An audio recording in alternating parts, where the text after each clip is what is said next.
This is Bryce DeRoos.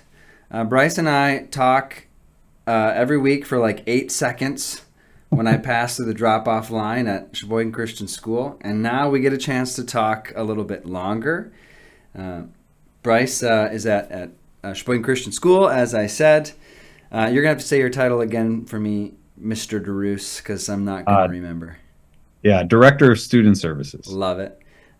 My daughters are there, and they like Mr. DeRoos. My wife works there, and she likes Mr. DeRoos. And Bryce, share a little bit about what's happening at Sheboygan Christian School, and then maybe we'll talk a little bit about Calvin as well. Yeah. I cannot be more thankful for the opportunity to work and serve at SCS. It's a school that I grew up in, graduated from way back in '95. Have very fond memories of the old campus, of walking to school, and then actually heading home for lunch.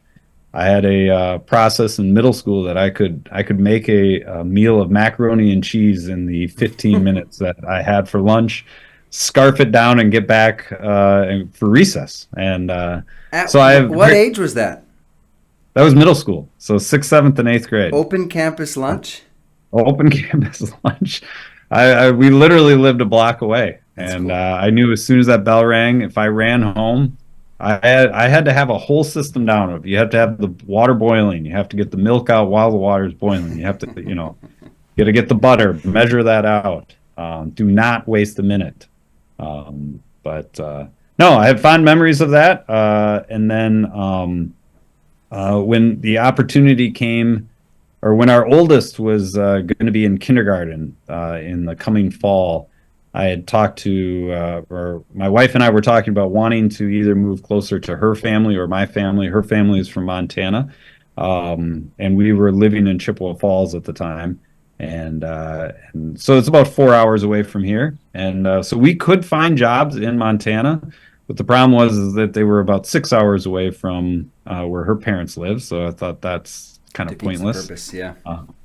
So we did find jobs here. And then about 6 years after we moved here, there was the opportunity to be at SCS which we laugh about now because it was for the assistant principal, but SCS never really even had a principal, so I don't know who I was the assistant to. So it's the head of school, and then there was the assistant principal. But anyways, that's what I've been doing for, this is now my 6th year at SCS. So obviously we've seen a lot of changes with the significant growth rate, number of students, and then I'm going to a combined campus, going through COVID, and then just going through a massive hiring, which just feels like year after year after year,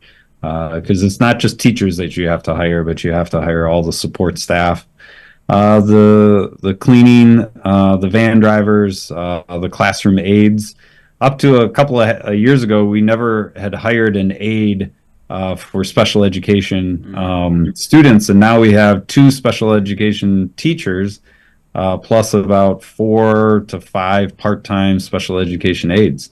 So that department has grown. We've had counselor. When I first started, we had a counselor that was like 2 half days a week, and now it's 1.2 full-time employees. They each come 3 days a week for both of them. So it's like SCS has seen a tremendous growth in that sense. And I still remember actually talking to Ann. One of the things when I was interviewing for the position, one of the things I had mentioned to her was, I actually don't want to be a part of a school that is only focused on growth. Because I did not want it to be like, the solution or the goal is just get more kids. Yeah. Goal is to get more kids. And it's like, because you can do that poorly, and you can actually harm the school by just saying our only focus is to grow bigger as opposed to grow in a way that it's more deeply held with the students. And that's one of those things I often think about is how did we get to where we got to in SCS's history 10 years ago? And you think of was there were there things that the organization did that 20, 30 years ago that when those kids graduated, they didn't see a need to send their kids to a Christian school, and so fewer felt the need to send their kids because what was the purpose? What was the reason? And so as in my job now, that's one thing I keep taking a perspective of, or trying to keep that same perspective of saying, if kids are going to come here, what are they going to leave with? What are they going to know truly? What are they going to know deep inside of them about their place in God's world, God's love for them, God's desire for them, and how they can continue to work here on earth to bring about God's kingdom here. And that's my kind of guiding principle, so that when kids come through here, when I interact with kids, I want them to know how important this is, this mindset, this perspective is, so that a future generation or a generation after that is going to view Christian education as not just like, oh, that's that private stuff that you get, but it's meaningful and impactful, and it will change. So. Yeah, I was talking a little bit with Mark Butine last time, obviously with CWC, and we could go through really all the Christian schools that kind of work in conjunction with the churches in our classes in particular, just because that's the sphere we're kind of serving with these videos. And Mark mentions great growth, and you've mentioned great growth, and like I said, you could go kind of down the list and see growth in these schools. You're right to mention numbers is just kind of a small part of the ministry. I think rightly or wrongly, it's kind of easy to see maybe how a full-time in the classroom teacher is doing ministry with students. If I asked you, well, I'm gonna right now, but like how do you do ministry in your role? Like, what are some ways that you get to interact with students or cast vision that you really see real obviously as ministry work? Yeah, I would say that there's probably three main areas. If I were just to kind of think off the top of my head about the first area is part of my role is to be a part of the student services department, and that's the counselors, myself, and the two special education teachers. And so like our role in that is I tend to view it as a very relational role. Obviously kids go to the counselors for support, help, whatever it might be, whether it's academic, social, emotional, spiritual, help that they may need, areas that they are having difficulty in. And our team works well together in the sense that we're always trying to problem solve. How can we work through our kids into giving them the tools that they can utilize their skills and the talents that they've been given. So I would say that's one area that we get to work together in that sense. And so my role, I often get to sub for the counselors and working through their academic and career planning class. And so then I get to go in there and the best part is they set everything up. They create a PowerPoint. They do all the slides. They give me all the notes. And then I was like, yep, thank you. And now I'm going to talk about this, and so like I love it when they say, hey, can you come in and sub for me? I'm not going to be here. So for example, tomorrow I'm going to be in one of the 8th grade ACP classes, and I look forward to being able to talk and share with them. And I can give my own personal examples of different career decisions or social interactions that I get to do, or that I've had those experiences, and how that has molded me how my faith interacts with those decisions that I've made. So that's one. Second one I would say is like kind of an unfortunate part of my role, but that's part of my role is I have to deal with discipline, and I got to deal with it from kindergarten through 12th grade.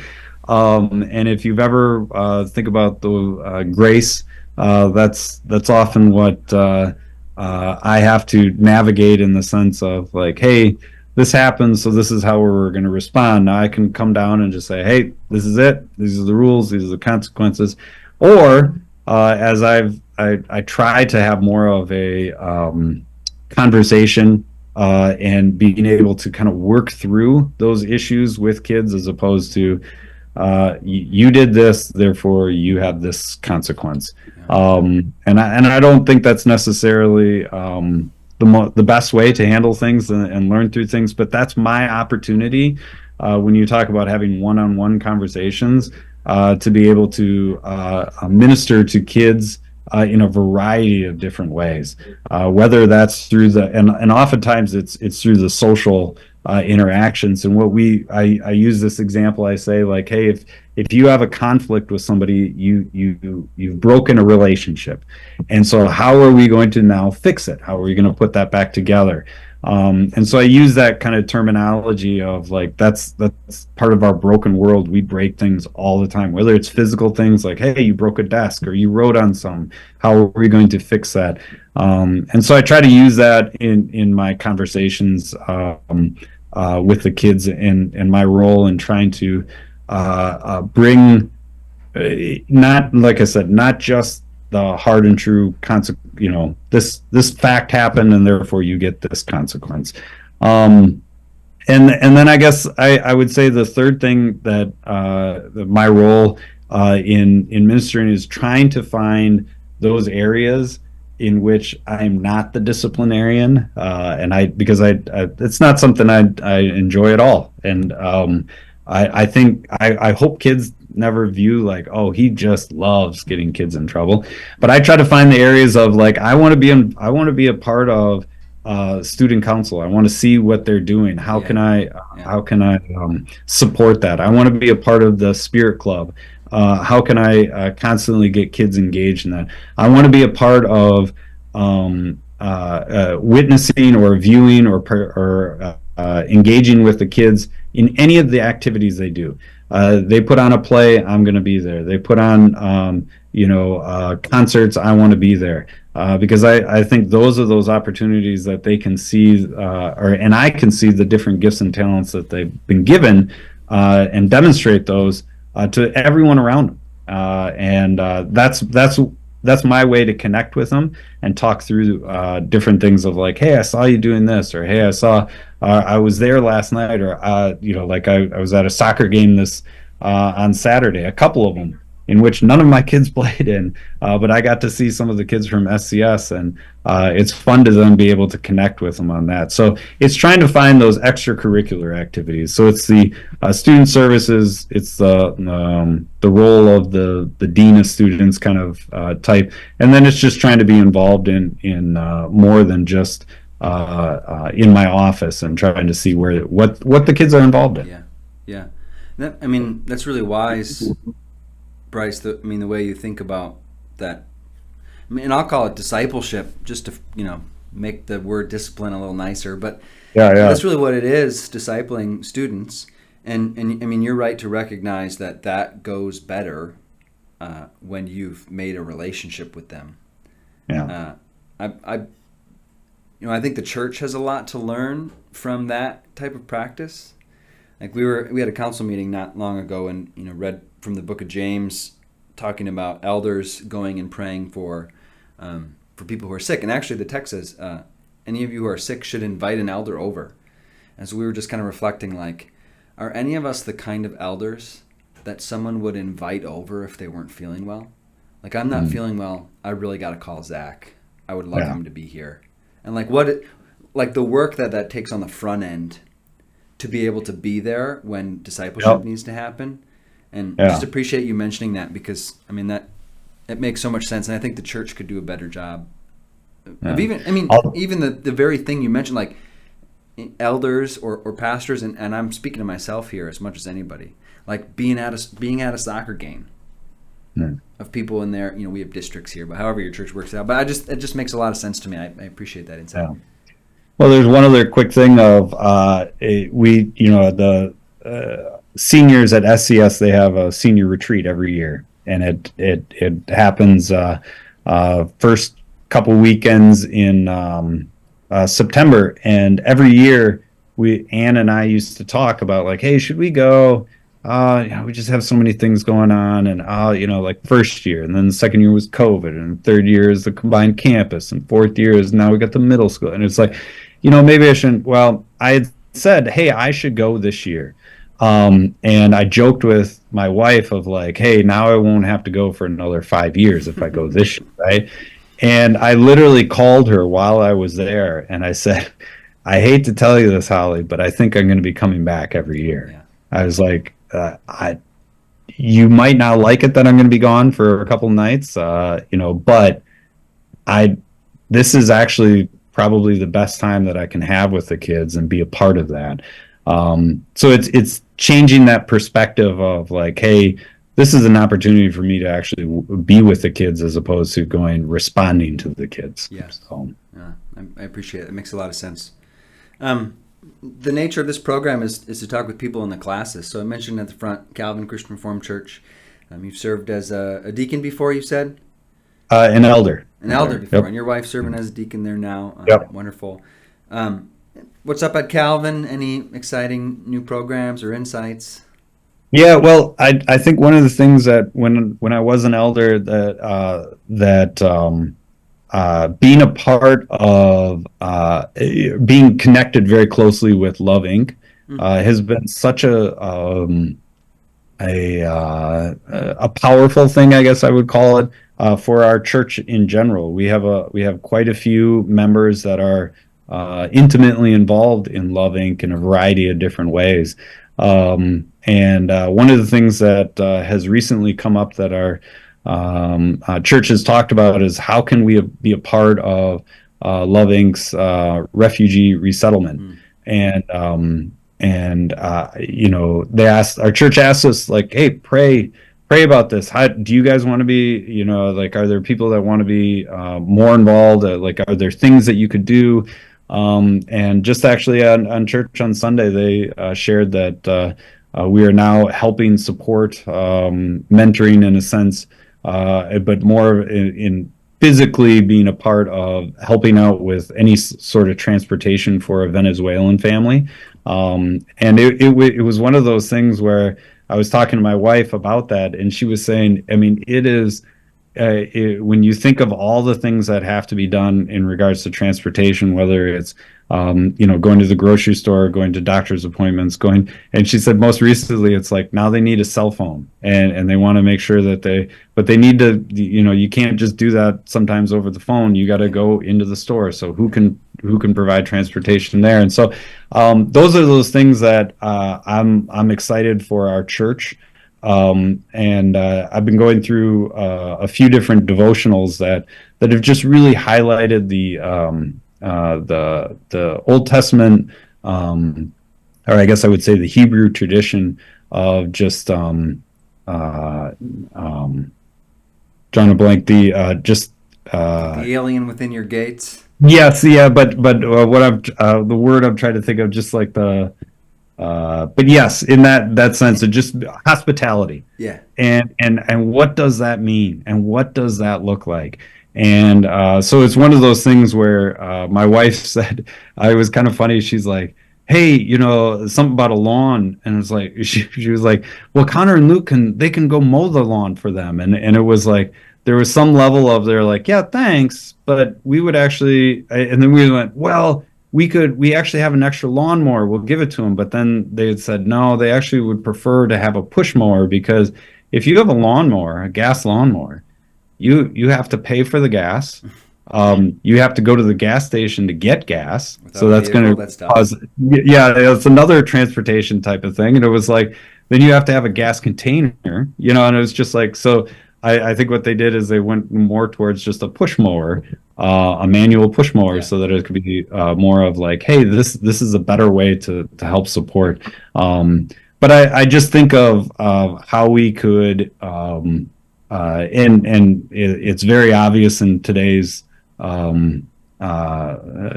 climate of what does it look like to be welcoming to others, and that's actually more of a challenge than you realize, Right. because like of course we could be welcoming, but okay, so you could say hi and you can smile. It means a lot But more what than else? shaking hands in the back of church. Yes. Yeah. Yes. Yeah. Or it takes a lot more than just going, oh yeah, I can donate some money, Yeah. you know.